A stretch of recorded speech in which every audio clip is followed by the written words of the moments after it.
7 modos de guisado se lleva la berenjena. La primera que la guisa es la baba de Elena. Ya la hace bocadillo y la mete en una cena. Esta comida la llaman la comida de berenjena. ¡Écola! Shalom, amici. Esto no es una verdura. Es un carácter fuerte del Mediterráneo.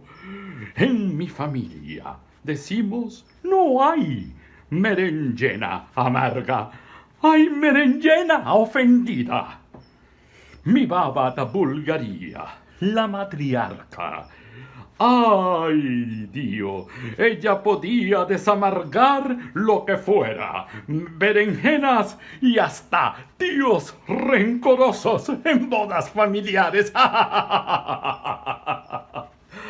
Decía, como Hamlet, Mario, la berenjena no amarga por naturaleza, amarga por recuerdos.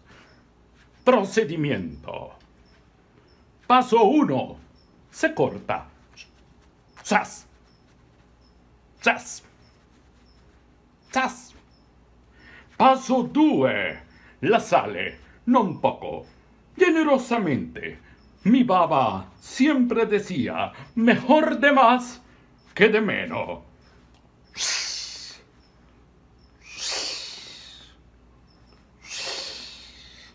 Al agua. Se deja reposar, que sueñe, que piense, que suelte su amargura en la terapia de la berenjena.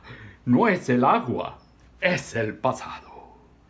Y la lágrima de la liberazione. Y luego aceite de oliva, porque donde hay aceite, hay shalom.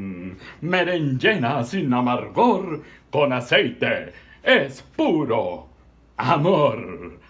A comer mucho, merci.